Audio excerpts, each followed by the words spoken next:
Yes, I'm pressing now. That's very important, isn't it? Right, so let's get everything in order. Right, I'm going to make Adrian my co-host, just in case something happens to me. Now, Adrian, you're the co-host, right? Cool, cool. Right, 3, 2, 1. Welcome back, folks, to the WP-Tonic Roundtable Show. This is episode 473. We record this live, i.e. you can watch it on our Facebook page every Friday around 8:30 a.m. Pacific Standard Time. I've got a powerful panel, got a special guest as well. Brian Garner, formerly of StudioPress, is part of our panel today. And I think I've rustled up, with the help of the panel, some interesting stories. And I think it's going to be an interesting debate. Brian, would you like to quickly introduce yourself to the listeners and viewers as our special guest? I wouldn't call it special, but as a guest of the show, thank you for having me. I am Brian Gardner. It sounded really strange to hear you say formerly of StudioPress, but that is very, very much what it is. I founded a company called StudioPress, arguably one of the first premium WordPress themed companies from back in 2007. Recently sold to WP Engine, did some time there, and currently sort of freelancing and looking to start the next thing.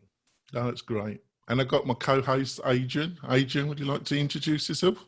Hi, everyone. My name is Adrian. I'm the CEO and founder of Groundhog. We produce and sell marketing automation plugins for businesses that use WordPress. And I've got Uncle Spencer. Spencer, would you like to introduce yourself to the listeners and viewers? Spencer Foreman, agent provocateur of the show. I intend to keep that promise. Yeah, because the rest of us have no opinions at all, right? Right. Exactly. Yeah, there we go. All right. Sally, my friend Sally, would you like to introduce you? I am Sally Getch, organizer of the East Bay WordPress meetup in Oakland, California. My business is WP Fangirl, and I've been building on Genesis since 2011, I think. Try not to be too fangirly on Brian. Right. Before we go into the main stories of this week, WordPress and the internet in general, I just want to mention quickly a couple of our sponsors. This show's main sponsor is WP Feedback. And what does WP Feedback do? Well, if you've ever been in that horrible loop with clients, they're sending you Word documents, Google Docs, sending you text messages about button changes, position of images, blah, blah, blah, and you're not getting them, or you can't understand what they mean, and you keep saying, I don't understand, and they keep saying, well, you should, you're the professional. If you've ever been in that horrible position, and I'm sure most of us have been, you need WP Feedback, because it provides a visual way for your clients to tell you and give you clear instructions around a project in any size. And it's just a lifesaver. I've been using it myself. It's made a big difference in my own business. And I think you should go over there, look at their plans and purchase one of them. And if you do that, they're giving us a special deal, beloved WP, the tribe. You put in WP-Tonic Rocks. I repeat that, WP-Tonic Rocks. You get 25% off any of the plans. Our secondary sponsor is Launchflows. And Launchflows, what can I say about Launchflows? If you're looking to build modern funnels in WordPress, this is the plugin for you. It works with WooCommerce, and it enables you not only to build funnels for your e-commerce websites, but all types of WordPress websites, and it works with the leading page builders, and it makes the whole process of building modern funnels painless. So if that sounds interesting, go over to launchflows.com and find out more. So on to our first story. Elementor raises a 15 million Series A led by Lightspeed Venture Partners. And this caused a bit of controversialism because Post8 has published it, and seemingly Elementor wasn't very happy about that. What did you reckon about all this, Spencer? I wasn't really sure what the big fuss is about it, because it seems like, first of all, the company's growing by leaps and bounds, right? We heard that they have over 100 people already. And second of all, is that I know they're not Silicon Valley-ish, but saying that you're taking more money to continue growing doesn't seem to be the kind of thing to keep in the dark. So on the one level, I mean, I love it. One of the things that I personally involved myself with is, of all the page builder plugins thus far, Elementor is the only one that can live inside the body of another beast. So if you have, let's say, an affinity for Divi, or you're using Gutenberg or whatever, you can still use Elementor with no ill consequences, I've found, and get all the benefits, especially on sales funnel pages. But that's not necessarily true the other way around. So I love what they're doing, and I love that from a developer standpoint, that everything is accessible and can build on it. So to the victors go the spoils. We'll see how this works out. What do you reckon, Brian? Well, I think, and I don't know for sure, but what I was told was that I think the big thing about the post status thing was that they broke the news before like press release went out. I don't know how true that is, but that I think is kind of where some of that stuff went down from an ill will standpoint. Strangely, I'm actually envious of the news. I think it's great that companies are doing such a big thing. I know that when we made our announcement, almost a year and a half ago, it was kind of a fun WordPress news event, that kind of thing. But beyond that, like, it's really exciting to see the size of which they've made the impact, right? The dollar amount that they raised, the number of people, which was almost twice as much as we ever had at Copyblogger / StudioPress combined. So I realize the magnitude of which what they're doing is what it is. So from that perspective, I'm a little bit envious of how much they've succeeded and how big they've grown and all of that. And sort of as a small guy, it kind of inspires me to like say, okay, what again can I build that can make such a big impact? How do you think, I suppose in some ways this is a ridiculous question, but it's coming from me, so the panel's used to it. So, how do you think this affects Gutenberg in some ways, Brian? I think Carl Hancock said it best. I don't know if he was speaking tongue-in-cheek or if he was legitimately sharing some inside knowledge that he has. He responded to Matt Mullenweg's tweet of the announcement on post status, saying that he thinks that it is not necessarily going to diverge kind of into Gutenberg, but that they're looking to build sort of a white-labeled website building experience, which just happens to be powered by Gutenberg on the back end. I don't know what that will look like, but it seems like when you raise $15 million, it's not just to kind of keep the status quo and really swim alongside, but you're looking to, in some way, shape, or form, kind of compete against the mothership. Yeah. What do you reckon, Sally? I also saw that about the possibility of a hosted service, which does seem plausible. Lots of people are creating SaaS products of one kind and another.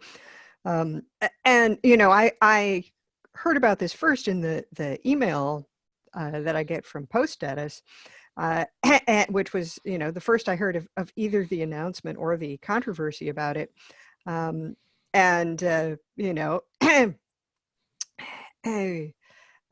Brian said, after publishing this story, Elementor asked me to delete my post and messages about it on social media. They also asked people who shared the post to delete their shares. When other people posted the story in Elementor's Facebook group, it was deleted. The fundraising round was listed publicly on Crunchbase. Cached versions of the press release were available by Google Archives. Additionally, this funding round was almost a year in the making. People knew. And the point he's making is that, nobody asked him to observe an embargo, that apparently they didn't think of post status as a sufficiently big news outlet to bother reaching out to. And it is kind of a PR 101 thing that you don't say, we'd like to put this under embargo and here's all the stuff. You ask them first, would you agree to an embargo about our news? And if they say yes, you send them the material. Now, it seems like they didn't send post status anything at all, but that, you can't expect people to observe an embargo if you haven't asked them to. I think, best of luck to Elementor and congratulations. And it seems like, we're seeing a lot of stories about investments and acquisitions, and I'm wondering if this is going to be kind of the year for funding WordPress-based businesses. Yeah. What do you reckon, Adrian? That must be music to your ears. So if anybody on the investment team that led this $15 million round, my name's Adrian. You can look me up at groundhog2gs.io. I'd love to start a conversation. But no, seriously, congratulations to Elementor. Elementor and software that I've been getting a lot of traction in my feed, my Facebook feed, and the ads and whatnot. I see a lot is called Webflow. We've talked a little bit about it before. And just from looking at the ads of Webflow CMS and Elementor, they look mighty similar. And Webflow is a SaaS product. And I see Elementor going down the road into creating a pretty lightweight software as a service version of their editor to build nice, pretty websites relatively quickly. We know of a WordPress page builder that is already doing this, and they have been a previous sponsor of this show, and they're called Brizy. So there is a proven market for it. Now, Brizy is a much smaller organization than Elementor. They're at like 50,000 customers or something like that. But their SaaS product is a major portion of their business model. Now, if Elementor can then reach into their pocket of 4 million active installations and all of the designers that use that and then turn that into a monthly recurring revenue instead of their ridiculously inexpensive like yearly license, then that presents a major business opportunity. And that's where I see them going with that, because, you know, those monthly recurring revenue dollars is just, WordPress creators kind of got the short end of the stick because it's pretty much the yearly licenses are nothing. SaaS and that monthly recurring revenue presents a massive business opportunity, and that's where they're going to go with this. Yes, this reminds me of one thing. Is I read Elementor's own announcement about this, and they link back to a post saying that basically they were responsible for the new business of being a website creator. And I'm like, come on. There were lots of people out there who were building sites with page builders before Elementor. Now Elementor took off and spread and grew and developed a market in the way none of them had. But there were certainly the web implementer types using, God help us, Visual Decomposer years before that. I want to jump on what Adrian said, because, and Brian might want to pipe in, although maybe limited to what he can say about it, but the idea of the consolidation is really demonstrating itself here. The bigger players that had other positions like hosting have to do other things, right?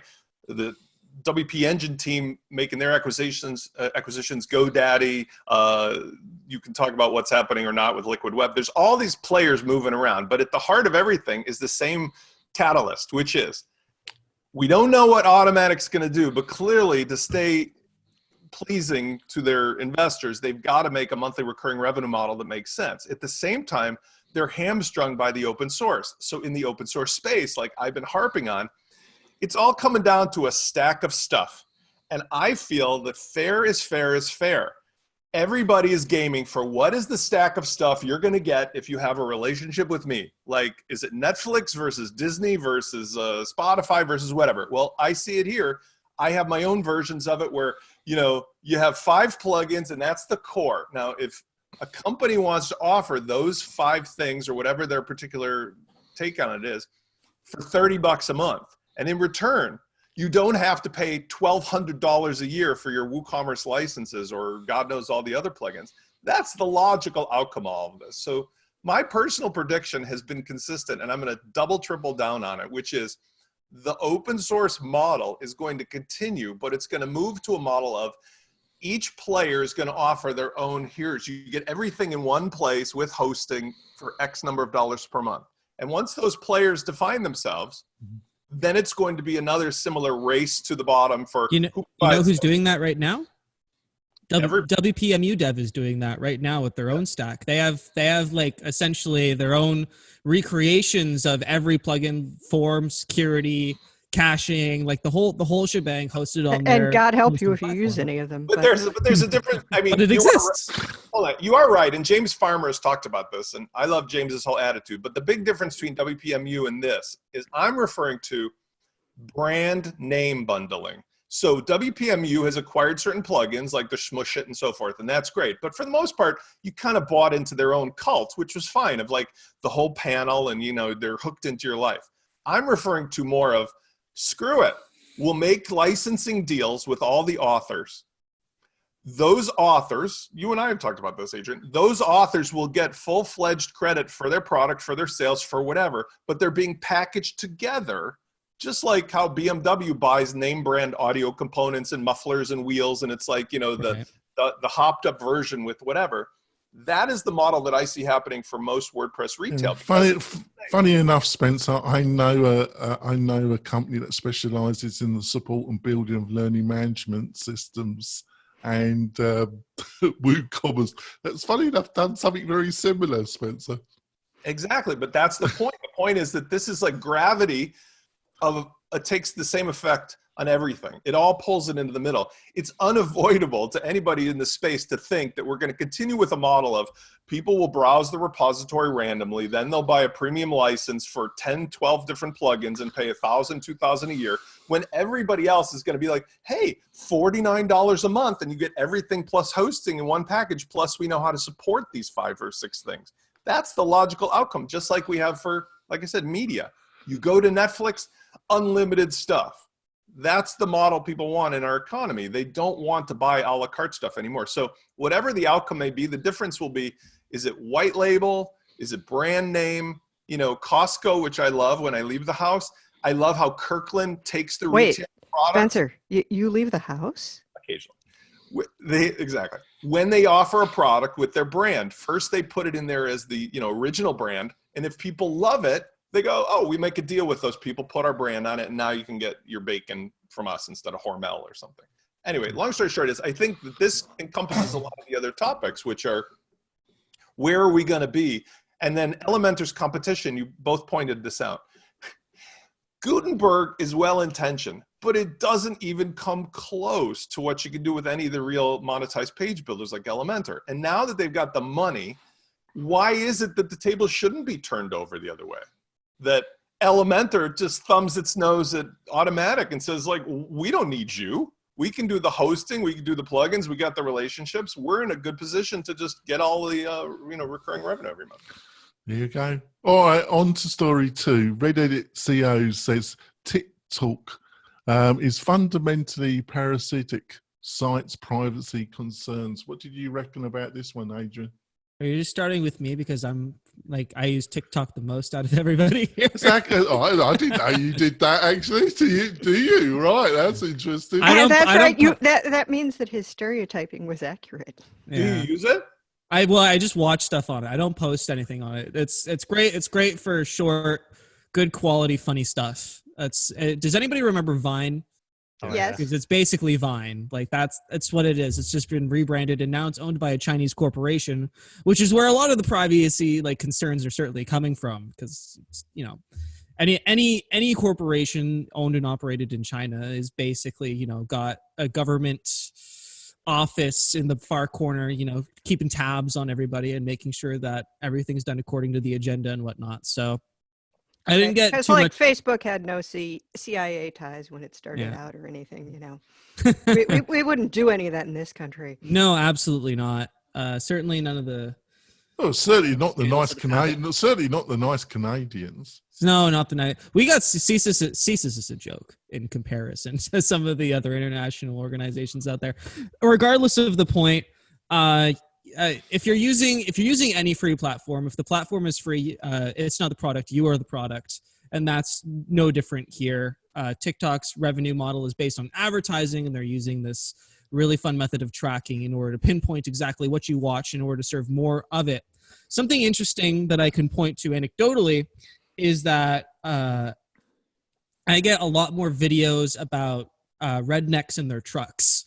Talking like lifted high, you need a ladder to get into it, because I watch all of them. I don't know why. I just find them really entertaining. But the more that you watch of a certain particular video, the more you will receive of the same type of video. Because contrary on my partner's phone, She scrolled in and wouldn't see any of the same content. She's like absolutely none. So you'd be filtered more content the more you watch, because each video has a certain like audio and like different kind of like fingerprint signature that tells them what kind of videos. It's basically just like tagging a video and saying, all right, they watch a lot, they consume a lot of this type of content, show them more of this type of content.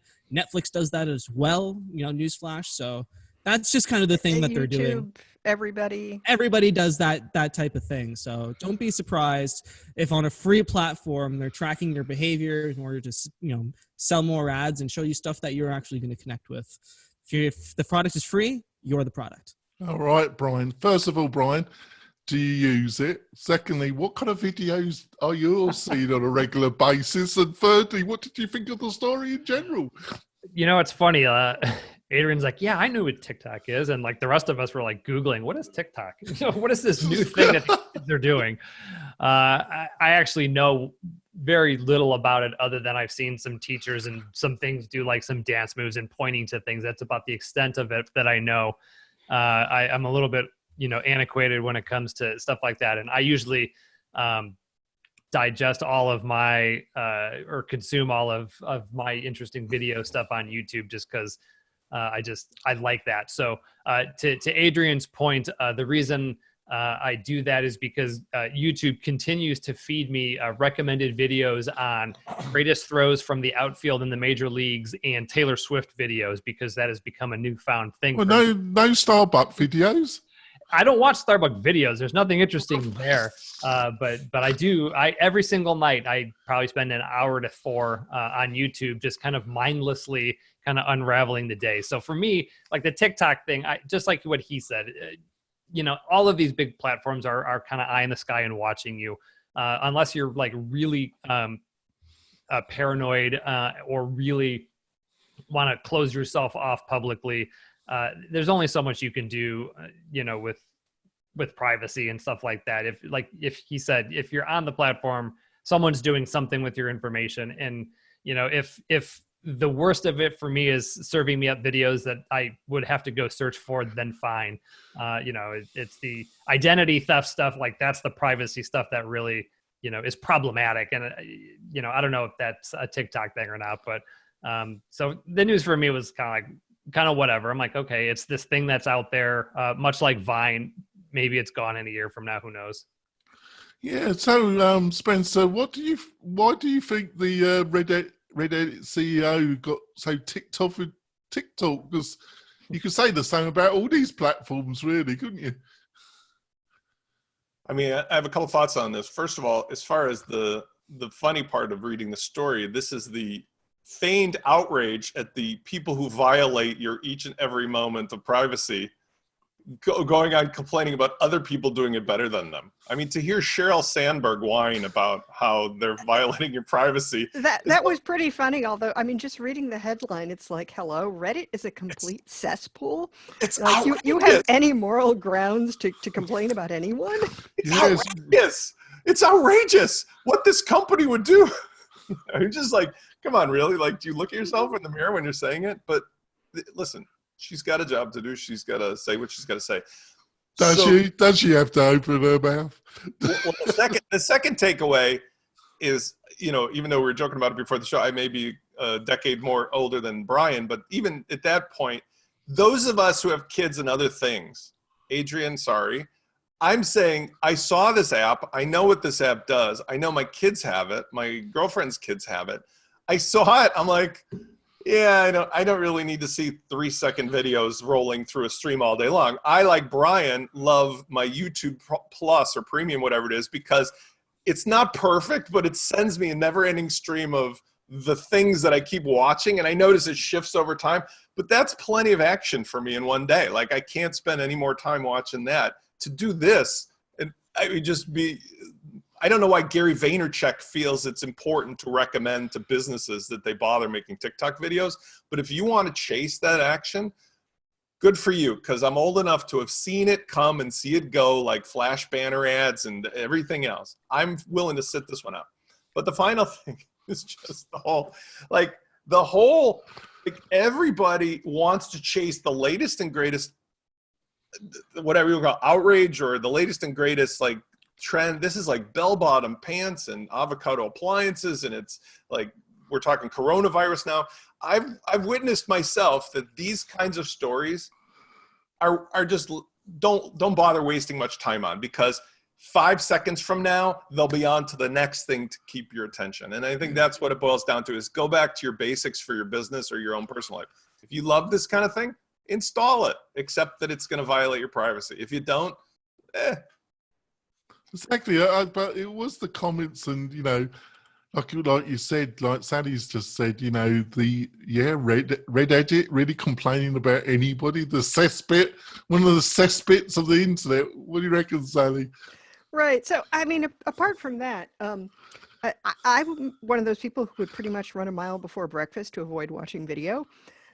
So of any kind, I was never into Vine. I was never into whatever that live streaming thingy. Periscope. That was one. That Twitter did.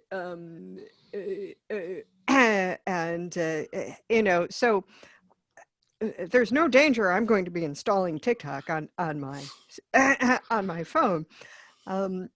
I think that, there's this device fingerprinting thing that, yes, is probably getting into the hands of the Chinese government. Now, I don't know. What is the Chinese government going to do with your cell phone, whether it's of any use to them?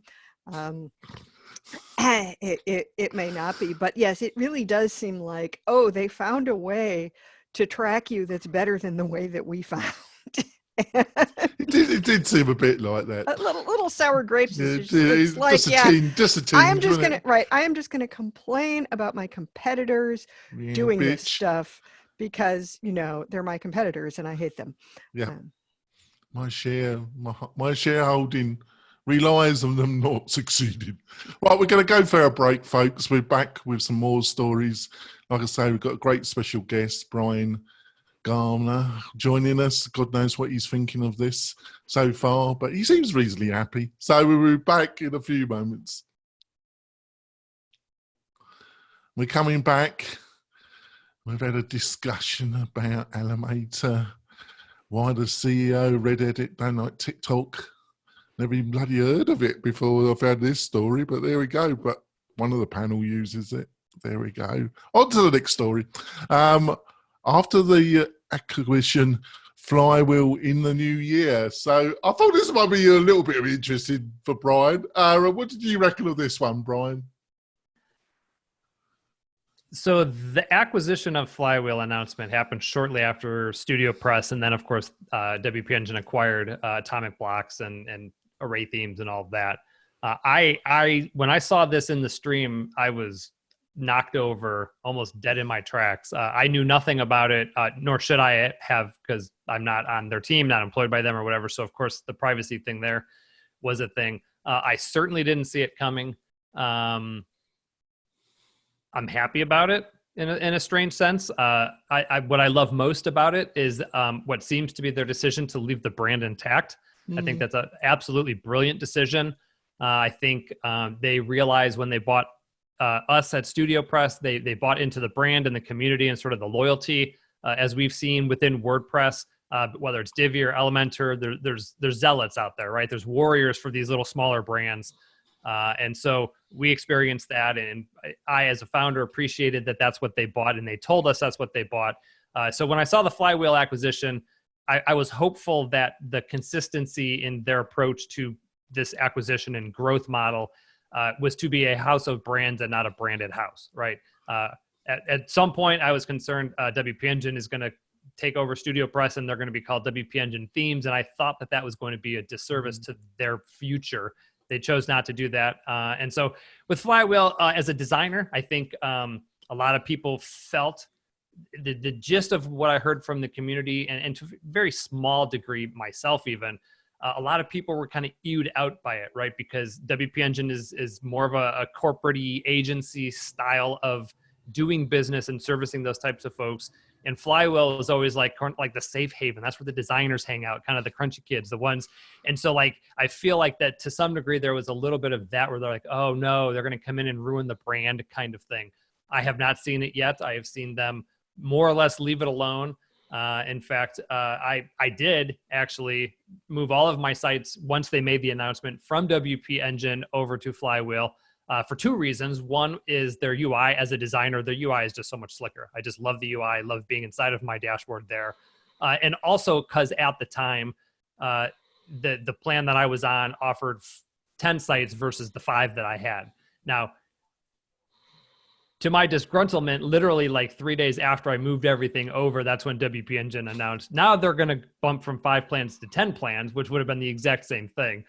So I see a lot of parity sort of in pricing and structure between the two, but I'm very glad that, like I said, that they left it alone and are going to kind of keep the two different types of audiences sort of in their own rooms, I guess. All right. What do you reckon, Sally? Well, one thing I've noticed is that since the acquisition, I don't get calls from Flywheel salespeople anymore, and that had been getting kind of annoying. And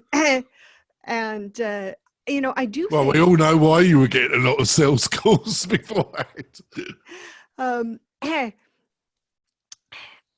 I do think that WP Engine has been very intelligent about how they're handling these acquisitions. I've been very happy with what they've done with StudioPress. And the effort they've put into bringing Genesis into the Gutenberg era. I think that it's been a good opportunity for Flywheel to have kind of the background of the funding and the resources to be able to do what they do better. I haven't tried it yet, but I hear they finally have a version of local that like works decently on Windows. So I think this is a good thing. I'm glad it's working out. I've never used Flywheel, but I know a lot of people who really love it. Yeah. So what do you reckon, Spencer? I think that all of this I see through the headlines of the consolidation bit, which is that when WP Engine was created, I remember talking to Jason when he first started it, and he'd come off his sale of his other company and the software, and managed hosting was a big deal then because we needed that kind of a service when we were in between these boxes in a warehouse in Texas and something else. I don't see hosting as a business as being sustainable going forward. It has to be more. Hey, you shake your head. But the point is, we see it happening all around us. Everybody who's in the hosting business is adding on other stuff for the same conversation we had before. Now, they've got Heather Bronner, and they've got a great brand, and they've acquired other properties, obviously including Brian's company, which makes them stronger for that. So the ultimate thing that's got to happen here is how do they make the move into a all-in-one service without alienating the people that they took along the way? And that's a delicate balance, because we've seen WooCommerce screw that up really bad, but we've also seen other companies like GoDaddy be surprisingly okay despite the worst fears. Like they acquired Vladimir Pelovic's company, Managed WP, and they didn't screw it up. So there is a possibility it could work out. But at the end of the day, you're going to see no hosting company offering just hosting. I can assure you of that, because there is no money to be made from something like text messaging. You have to offer the whole, buy the whole bundled package. So this is cool. They got a cool team. I like everybody over there. I disagree with their imposed caching, not at Flywheel, but at WP Engine. With varnish and caching in today's dynamic websites, I think that's a mistake that has to go away. Other companies don't do it. But besides those minor technical issues, I mean, everybody's going to start competing on price, and it's good for the end user. So, all right. What about you, Adrian? What do you rank? I don't really have much more to add on the front.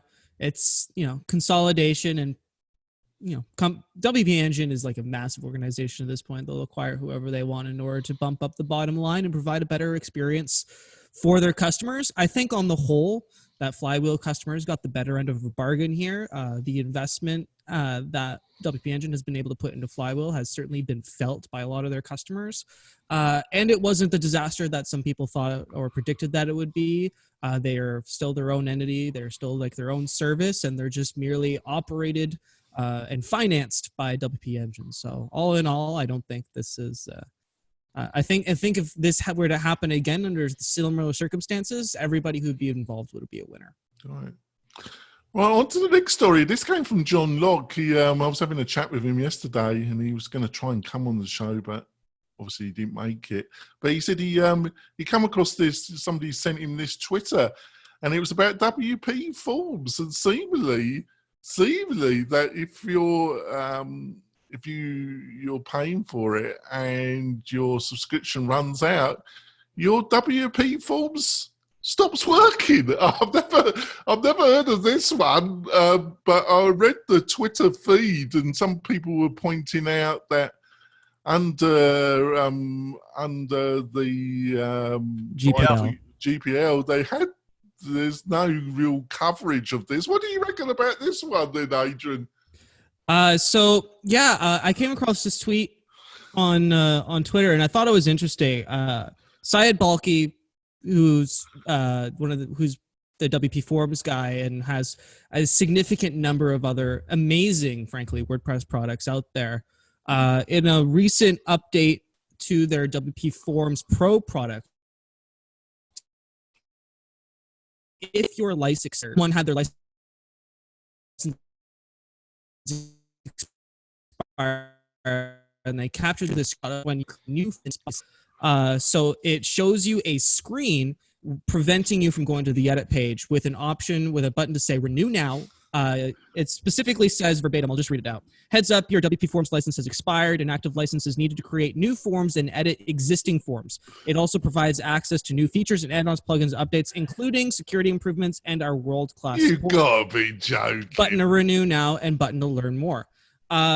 It didn't get a huge amount of traction, and I just came across it by chance. But there's a few people jumping in there, making comments about GPL and open source and all of this stuff. And one particular interesting one that proclaimed WordPress is not a SaaS. It is not a software as a service product. Get your SaaS stuff out of here. So I had a few thoughts on this. Number one, traditionally in You're WordPress, not going to defend this, are you? Pardon? You're not going to defend this. I am going to make comments that I thought. I will neither defend it nor put any weight behind it, but just some thoughts that maybe the rest of the panel will then come to defense or be like, get your stuff out of here. Right. We'll see.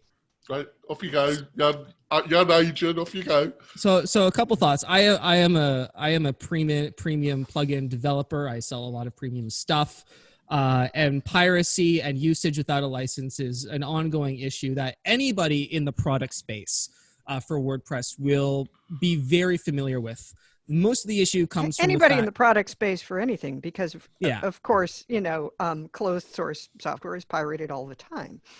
Especially the issue in WordPress is because typically as product developers and as premium plugin developers, we have one business model, and that is to sell a license that recurs annually and it includes support and updates and all of that stuff. When that license expires, we essentially no longer provide support and we no longer provide automatic updates, but it does not prevent the end user from continuing to use the product as is at the time of their license expiration. So that's typically the way that it works out, and most of us are totally okay with that because, we knew that going in and we know that right now, and we kind of just accepted that. The only option, if you want to kind of like really enforce that people renew, is to go down this road, and that's to essentially prevent. Most people just go down the road of automatically renewed subscriptions. Yeah, so that's what we do, but that doesn't. Someone can still go and cancel the subscription from the billing area, right? That doesn't, automatic. Yes, although people's is not a experience has shown payment. that very often they don't. That once they switch to automatic renewals, like their income increases dramatically. No, absolutely. But again, that the automatic rules are not a guarantee of continued usage. We have lots of people on our own server or our own service who pay, and they're automatically signed up for an automatic renewal. And the first thing they do is go to cancel the automatic subscriptions, so they have to renew manually. This is a thing that happens quite frequently. And happens for a lot of different businesses. And the only way to really kind of like enforce renewal is to go down this road. It's just a question of, is it a good idea or not in the WordPress space? Personally, I think that we kind of like, as developers in WordPress, we chose our lot. We knew it going in that these are the challenges we'd have to face, and we kind of just have to eat it. So we don't like for any of our premium plugins don't stop working if the license renews. And it obviously by the Twitter thread, it rubbed a lot of people the wrong way. I think one of the best implementation that I've seen for encouraging users with expired licenses to upgrade is to release updates that show what new features or what new benefits are available should they upgrade their license or renew their license. That is possible within this framework. All you have to do is release an update via the regular WP Forms plugin and with previews of what possible licenses or possible or renewing would actually get you, and then use that as incentive to get them to renew rather than deactivating the product. I'll end it off with, to their credit, to the WP Forums team credit, they did respond to this thread and mentioned that they have received the feedback and will be changing the way that they engage in this type of behavior in the future. So to their credit, they did mention that. I don't know exactly if that means that they're going to take that out or what, but we're going to see what happens. That's the only bit I don't agree with you, actually, Adrian. I don't think they get much credit at all. Now, Brian, lovely Brian of StudioPress, you wouldn't do a nasty thing like this if you had been running the company, would you? Well, okay, certainly didn't before. No, I'm not. Not you would have, you would have, you know. Speaking of someone with a lifetime license to your product. On, Brian. I know it's difficult because you probably know these people, but just be truthful about it, Brian. You would have done this. Wouldn't you? I've been on the traditionally always overly generous and to the detriment in the growth of our company side of offering licenses here for life and all of that. And of course, on the WP Tavern interview I did after the acquisition, that was like the number one regret we had, right? Was never going recurring, but I digress. I also understand the whole idea of piracy and all of these things. I am friends with Syed. I am friends with Jared, who's kind of the product lead on that line of business. It feels a little bit kind of like the whole Yoast Black Friday. Oops, people started talking about it, so now we'll remove it. Kind of like, let's do this and see what happens and see if there's a response. And to what Adrian said, they did go in and say that they are going to remove it. Somebody said, well, even so, I can't believe people agreed that this was a good idea. That kind of thing happens. People try things. They say, hey, let's see if anyone notices. Let's see if there's negative feedback. Happens in sports. It happens. It's in a business at the end of the day. You have to take risks and see what's available. If you're, a business at the end of the day is we provide value to customers and we provide value to shareholders. And obviously kind of the shareholder side of the conversation here was certainly respected. Now, I do think there are different layers of what couldn't happen when licenses expire, right? The front end, the experience, it's not like the plugin itself breaks. You're forbidden from editing it at that point. So like if a license expires and the form disappears on a page, that's more problematic. That's way problematic. Then you're really screwing with someone's business. Encouraging them to pay up before they can edit. I would find it annoying. I think the line that even we should have gone with even StudioPress is the support and updates access to. In other words, like if, I don't agree with the fact that they not locked it down, but you can't edit it. That feels a little bit too sort of intrusive. And like, really guys, like I've already paid you money. I'm not requiring time for support. I'm not getting updates. I just need to fix a typo. I don't want to spend money to fix a typo in a form. Like, so in that vein, I think, and again, they probably just said, let's see what happens and see what the feedback is. And they've got blowback and, I don't judge either of those guys because they're friends of mine and I like what they do. And generally they produce great products and are very generous to the WordPress community as a whole. So it's one of those things where I'm like, you know what? They tried something, it didn't work. They're going to fix it because I think they'll do the right thing. And then, to Jonathan's point earlier, or Spencer's point, like, a week from now, there's going to be another hashtag WP drama thing to worry about, and people will forget about it the same way we did Yoast and the banner thing. Jonathan never forgets about Yoast. I know. No, I have never forgotten, actually, Brian. I think like Brian. I'm like an elephant, Brian. I never forget, Brian. I think I want to jump in. Can I jump in for a sec? Just Brian brought up a really interesting point. You know, you don't want to pay to go fix up to fix a typo, and I think that brings up a good point. It's like this has happened, or this conversation started because value did not meet expectations, right? I don't want to like the value of changing a typo is not necessarily worth renewing a license for however many $100s, right? So when you're trying to encourage people to renew or to pay for something, the expectation has to be equal to the amount of value that they have to invest in it, either time or money.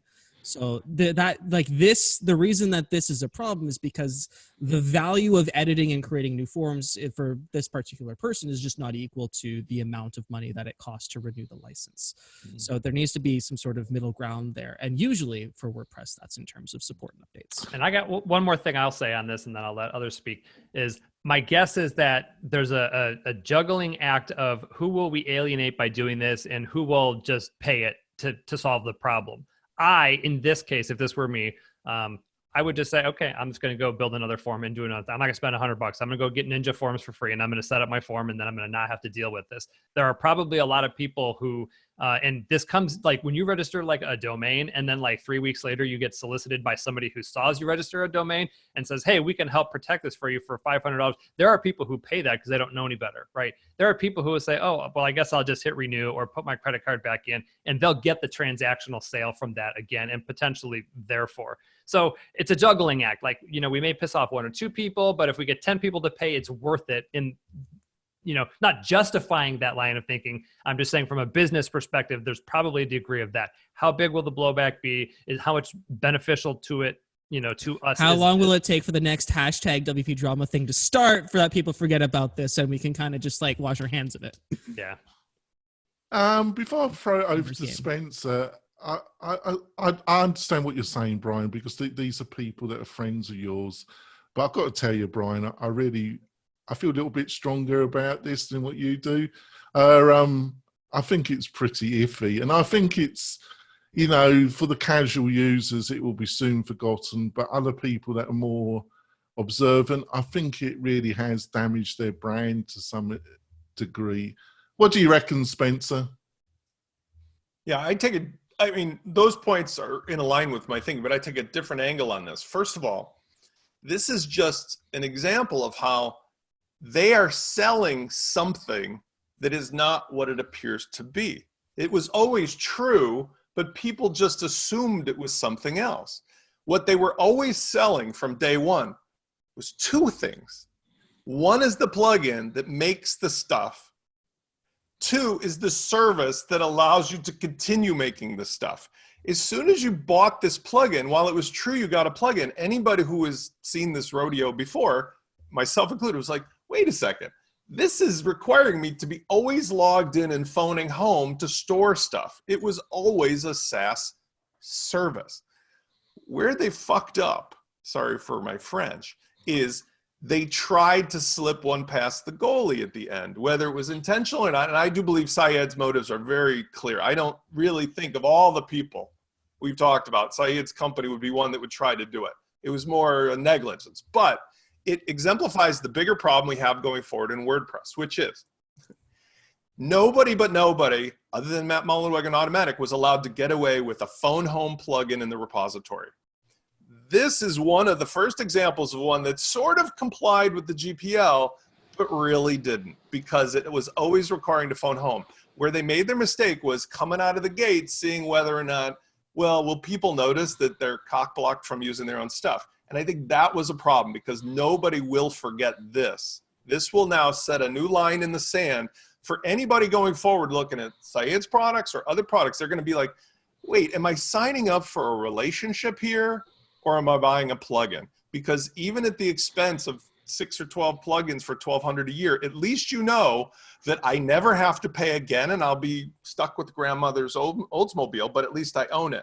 Whereas going forward, if the WP Engine is offering, or GoDaddy is offering, or Spencer Foreman's offering, like, you're signing up for our service, then it's going to be harder to sell plugins individually like this, because who's going to want to pay service, service, service, service, service, service, service. It's like, screw it. Just give me one relationship, one bill a month from one company that gives me all these things. So anyway, the long story short is I don't feel that the outrage is going to be as big as, let's say, probably isn't. misogynistic Yoast escapades. But at the same time, it does bring the light on the topic, which was we really have to start thinking big boy and big girl pants about how to do business in WordPress, because the old days of getting away with stuff or having somebody shut you down. By the way, I want to bring in something that is, I don't know what the real story is on it, but one of my favorite plugins is a plugin called the Quick Page and Post Redirect. It's been maintained by an anonymous person for years and years. There is nothing wrong with it. As of 3 days ago, it's suddenly been removed from the repository. Now, there's no indication there's a security flaw. There's no indication there's anything wrong. Maybe the person just said, I don't want to bother with it anymore. But my point is that we've got this really passive-aggressive behavior in the repository where functional plugins are There we are. I knew we had to have a mention of auto in this episode. I had to bring it in. The point of I will say, are you ever going to say? You have a situation. Hold on, come on. Let's be fair about it. You have a situation where if you take the time to learn how to use stuff in WordPress. I'm starting to feel sorry for Otto. Do you know that, Spencer? Yeah, I'm waiting for you to get him on the show. If you can get Brian Garner on the show, you can get Otto on the show. So the point is, there was a time when, and again, I'll bring up Genesis themes, right? There was a time in the early days when it was a really cool thing how, Genesis primarily worked with functions versus doing theme and child theme modifications, which was clever and unique. And Chris Pearson was in the same school as that back in the day. And we all went through the politics. Nobody talks about that as much anymore because the page builders and the all hosting, we're just moving to a point where people want what they want, like ready to use format. So this brings up that conversation of, are we going to bother with like, oh, well, I went to handcraft my whole thing from plugins in the repository only to find out that some douchebag removed the plugins I need. Now I got to find a whole replacement. Or is it just easier to buy a car from the showroom of somebody? Ta-da. And I think this is just part of the process of the growing pains of like, how will the businesses work out?